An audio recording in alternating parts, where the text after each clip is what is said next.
Hi అండి, welcome back to my channel Soni Subbu vlog. ఈ రోజు అయితే మేము యాదగిరిగుట్టకు అయితే వచ్చేసామండి. హైదరాబాద్ నుంచి యాదగిరిగుట్టకు వెళ్లే రూట్ లోనే స్వర్ణగిరి ఇంకా సురేంద్రపురి ఇవన్నీ తగులుతాయండి. సో మనం సురేంద్రపురికి అయితే వెళ్ళలేకపోయాము, టైం అయితే సరిపోలేదు. స్వర్ణగిరికి అయితే రిటర్న్ వచ్చేటప్పుడు వెళ్ళామండి. అక్కడ చాలా బాగుందన్నమాట. ఈవినింగ్ టైంలో అయితే లైటింగ్ అది చాలా బాగుంటదంట.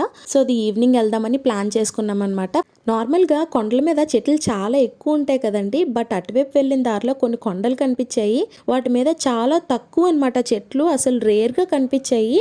అక్కడికి వెళ్లే దారిలో మాకు ఆ కొండ అయితే కనిపించిందండి. ఆ కొండ మీద ఒక గుడి అనేది ఉంటదంట. అది ఏ గుడి అయి ఉంటుందో కమెంట్ బాక్స్ లో కమెంట్ చేయండి మీకు తెలుసుంటే. హైదరాబాద్ లో యాదగిరి గుట్టకు వెళ్లే రూట్ లో ఉంటది కొండ, ఎవరికైనా తెలుసుంటే కమెంట్ చేయండి.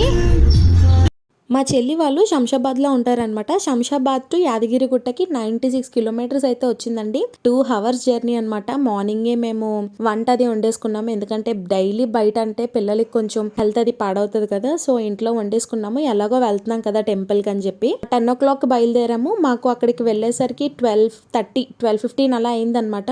వెళ్లే దారిలో సురేంద్రపురి ఇంకా శిల్పారామం ఇవన్నీ కనిపించాయండి. అక్కడ ఒక శిల్పారామం ఉందన్నమాట. శిల్పారామం వైజాగ్ లో కూడా ఉందని చెప్పేసి దాన్ని జోలికి అయితే మేము వెళ్ళలేదు. సురేంద్రపురికి రిటర్న్ వచ్చేటప్పుడు వెళ్దాం కదా అని చెప్పేసి నేను చిన్న వీడియో క్లిప్ కూడా తీయలేదండి. సో మేము ఇంకైతే యాదగిరి గుట్టకి ఎంటర్ అయిపోయాము. అది కూడా కొండేనంటండి. కొండని అలాగా మార్చి చక్కగా చాలా చక్కగా గుడి అయితే కట్టారంటండి. నామాలు కనిపిస్తున్నాయా? 3 నామాలు వెంకటేశ్వర స్వామివి. అదే అన్నమాట కొండ, యాదగిరి గుట్ట కొండ. ఇక్కడంతా ట్రాఫిక్ జామ్ అయిపోయింది. దగ్గరికి వెళ్ళాక వీడియో తీస్తాను మళ్ళీ.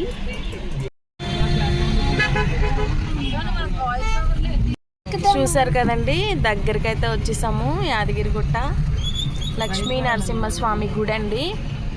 యాదగిరిగుట్టలో లక్ష్మీ నరసింహస్వామి అయితే ఉంటారండి. ఇదైతే మెట్ల మార్గం అనమాట. ఇదంతా స్టార్టింగ్ అనమాట కనిపిస్తుంది. ఇక్కడ నుంచి మెట్లెక్కి కొండపైకి వెళ్తారు. మెట్లెక్కి వెళ్దామంటే కొంచెం ఎండగా ఉందన్నమాట ఆ రోజు. సో అందుకని మెట్లు అయితే ఎక్కి వెళ్ళలేదు. పోనీ కార్ పట్టుకొని పైకి వెళ్దామంటే కార్కి పైకి వెళ్ళడానికి 500 ఛార్జ్ చేస్తారంట. ఫ్రీ బస్సెస్ కూడా ఉంటాయంట. సో ఫుడ్ అంతా కార్లో ఉంచేసుకొని ఫ్రీ బస్ మీద ఎక్కేద్దామని చెప్పేసి మేము కొండ బ్యాక్ సైడ్ కి అయితే వెళ్ళిపోయాము. కొండ బ్యాక్ సైడ్ కి ఫ్రీ బస్సెస్ అయితే వస్తాయండి. బ్యాక్ సైడ్ అండి, గుడి బ్యాక్ సైడ్ కదా మధు. ఇది బ్యాక్ సైడ్ మేము బస్ మీద వెళ్దామని చెప్పి ఇటువైపు వచ్చామన్నమాట. కార్ ఇంకా పైకి ఎందుకులే అని మెట్లు ఎక్కుదామంటే పిల్లలతో ఇబ్బంది అని చెప్పేసి బస్ మీద వెళ్ళిపోతాం. ఇప్పుడు ఫ్రీ బస్సెస్ ఉంటాయంట, సో దాని మీద వెళ్ళిపోదామండి. అక్కడున్న ఆ ప్లేస్ అంతా కార్ పార్కింగ్ అండి. మొత్తం అంతా కార్ పార్కింగ్స్ అనమాట. కార్ పార్కింగ్ కి 50 రూపీస్ ఏమో ఛార్జ్ చేస్తున్నారు. సో అక్కడ కార్ అయితే పార్క్ చేసి మేము వెళ్లే దారిలో ఇలాగ బొట్టులు పెడతామని చెప్పారు. సో మేము అందరం బొట్టు పెట్టించుకున్నాం అనమాట. వెంకటేశ్వర స్వామి నామాలు అయితే పెట్టించుకున్నాము. కొండ ఎక్కడానికి 5 నుంచి 6 బస్సులు అయితే ఉన్నాయండి. అవన్నీ ఒక్కసారే కొండ దిగడం, ఒక్కసారే కొండ ఎక్కడం అయితే చేస్తున్నాయి అనమాట. అంటే నాకు బస్సెస్ అలా రావడం బాగానే అనిపించిందండి. ఎందుకంటే ఒక్కొక్క బస్సు వస్తే ఆ ఒక్క బస్ కోసం ఉన్న జనం అంతా ఏం చేస్తారంటే తోసేసుకొని బాగా ఇదైపోతారు. సో ఒక్కసారే బస్సులన్నీ రావడం వల్ల ఉన్న జనం అంతా కొన్ని బస్సులు, ఒక్కొక్క బస్సులో కొంతమంది అలాగా వెళ్తున్నారనమాట. నాకైతే బాగానే అనిపించింది. అయినా కూడా మేము వెళ్ళిన వాళ్ళమి 7 members అయితే 3 ఒక దాంట్లోని 4 ఒక దాంట్లోనే ఎక్కామన్నమాట బస్సు. ఆ బస్ డ్రైవర్స్ అయితే అంటూ ఉంటారు వెనక బస్ ఖాళీ ఉంది అని. కానీ ఏ బస్సు అయితే ఖాళీ ఉండదండి. అన్ని బస్సులు అలాగే రష్ గా ఉంటాయి అన్నమాట. సో మనకి ఏ బస్ అయితే కొంచెం ఫ్రీగా ఉంటుందో ఆ బస్ అయితే ఎక్కేయాలి. సో మేము మొబైల్స్ అన్ని కార్లో వదిలేసాము. ఒకటే మొబైల్ అయితే తీసుకొచ్చాను, వీడియో తీసే మొబైల్ అయితే. కిందకి దిగిన వెంటనే చెప్పులు పెట్టే అంటే ఒక స్టాల్ కనిపిస్తుంది అనమాట. చెప్పులన్నీ ఇచ్చేస్తే చెప్పుకి సంథింగ్ 10 రూపీస్ ఎంతో ఛార్జ్ చేస్తారు ఒక జతకి. అవన్నీ ఒక బ్యాగ్ లో పెట్టేస్తారు. మనకు ఒక టోకెన్ ఇస్తారు. మనం ఇంకా టోకెన్ తీసుకొని పైకి, ఇదైతే కొండ ఎక్కే మార్గం అండి. దర్శనానికి అయితే ఫ్రీ దర్శనం ఉంది, ఇంకా 150 రూపీస్ దర్శనం కూడా ఉందండి. ఫ్రీ దర్శనం అయితే మనం ఇందాక చెప్పులు ఇచ్చాం కదా, అక్కడి నుంచే లైన్ ఉంటది అనమాట. అదే మనం టోకెన్ తీసుకొని అంటే పే చేసి దర్శనానికి వెళ్దాము అనుకుంటే 150 రూపీస్ ఉంది, ఇంకా 300 రూపీస్ అయితే ఉంది. మేము వెళ్ళింది సాటర్డే రోజు కదండి, సో అస్సలు ఖాళీ లేదనమాట గుడి. సో అందుకని చెప్పి 150 రూపీస్ దర్శనానికి అయితే వెళ్ళాం మేము.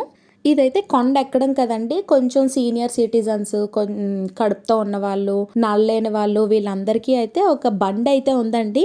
బ్యాటరీ ఆటో అనమాట. ఇప్పుడు చూపించాను కదా, బ్యాటరీ ఆటోలోని తీసుకువెళ్ళడం తీసుకురావడం అయితే చేస్తున్నారు. చంటి పిల్లలు ఉన్న వాళ్ళకి కూడా బ్యాటరీ ఆటో ఎక్కొచ్చండి. చిన్న పిల్లలు ఉంటారు కదా వాళ్ళకి.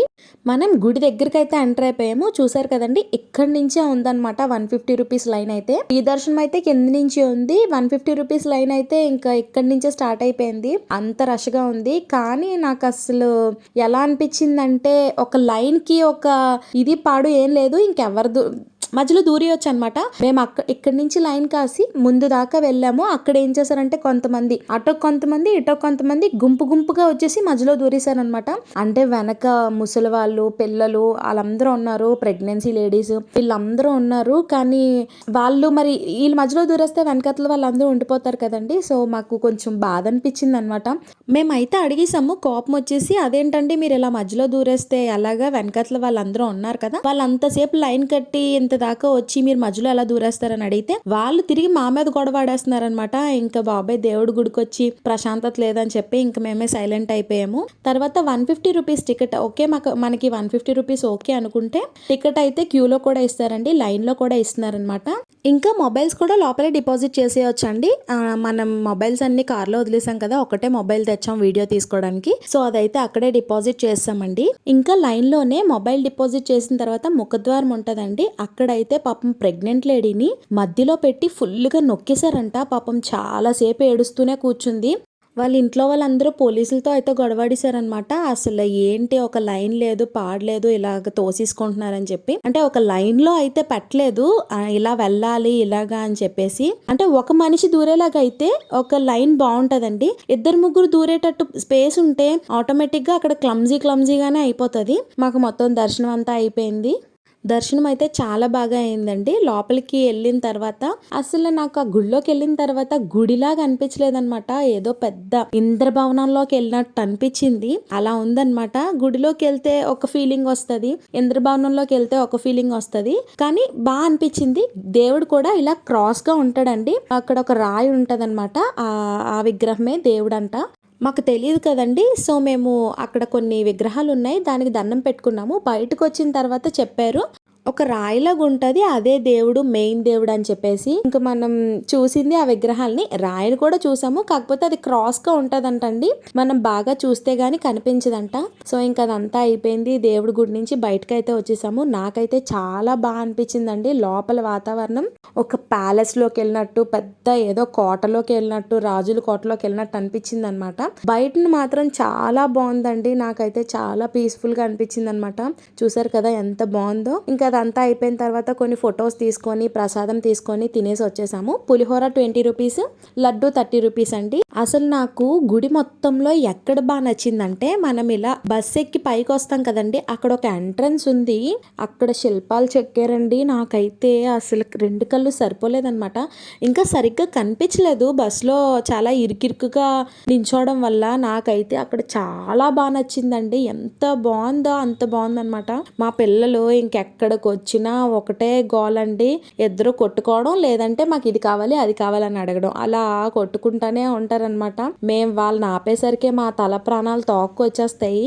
అయితే ఇది వరకు ఈ యాదగిరిగుట్టలో గుడి మన వైజాగ్లో సింహాచలం ఉంది కదండి, సింహాచలంలో గుడి ఉన్నట్టే ఉండేదంట, అలా ఉండేదంట. ఇప్పుడు మొత్తం డిస్మాంటిల్ చేసి, కంప్లీట్ గా డిస్మాంటిల్ చేసి ఇలాగైతే కట్టారు. ఇది బాగుంది, బట్ గుడిలోకి వెళ్ళిన ఫీల్ రావట్లేదు అనమాట. అదైతే ఇంకా బాగుండేదటండి, అందరూ కొంతమంది అన్నారు నాతోని. ఇప్పటి వరకు వీడియో చూస్తున్న ప్రతి ఒక్కరు వీడియోని లైక్ చేయండి, షేర్ చేయండి, సబ్స్క్రైబ్ కూడా చేసుకోండి. మీలో ఎంతమంది యాదగిరిగుట్టకి వెళ్ళారో కమెంట్ బాక్స్లో కమెంట్ చేయండి. మీకు అక్కడ ఏది బాగా నచ్చిందో కమెంట్ చేయండి. కిందకి నెక్స్ట్ కార్ పైకి రావాలి అంటే కార్ కోసం టికెట్ అయితే 500 రూపీస్ అంటండి. కార్ అంటే మనం కార్ వేసుకొని పైకి రావడానికి. నార్మల్గా ఫ్రీ బస్సెస్ ఉన్నాయి, ఆటోస్ ఉన్నాయి. ఆటోకి అయితే 100 రూపీస్ అడుగుతున్నారు. ఆటోలో మహా అయితే 3 నుంచి 4 అంతే, అంతకు మించి పట్టట్లేదన్నమాట. సో ఇంకా కిందికి వెళ్ళాక ఇంకా ఏమైనా తెలిస్తే మీకు చెప్తాను.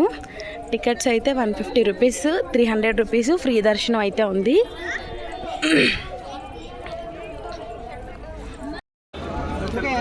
ఇదైతే ఎంట్రీ, కింద నుంచి పైకి వచ్చే ఎంట్రీ.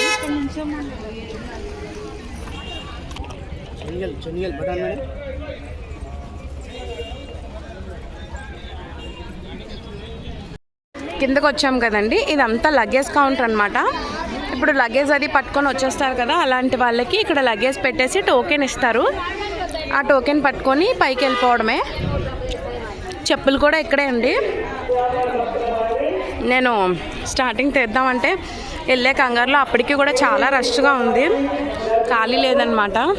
అందుకనేసి ముందు పెట్టేసి తర్వాత వీడియో తీసుకుందాం అని చెప్పి వదిలేశాను. ఇదంతా లగేజ్ కౌంటర్. ఒక్కొక్క బ్యాగ్కి 10 రూపీస్ అండి. చెప్పులు కూడా అంతేనండి. చెప్పులు అవన్నీ మన చెప్పులన్నీ ఒక బ్యాగ్లో పెడతారు. ఒక జతకి 10 రూపీస్ తీసుకుంటున్నారు. లోపల అయితే ఇక్కడ 10 రూపీస్ అంటండి మొబైల్స్ డిపాజిట్ చేయడానికి. పైన అయితే 20 రూపీస్ తీసుకున్నారనమాట ఒక మొబైల్కి. మేము లోపల గర్భగుడికి వెళ్ళే దారిలో కదా తీసుకున్నాము, మొబైల్ ఇచ్చాము.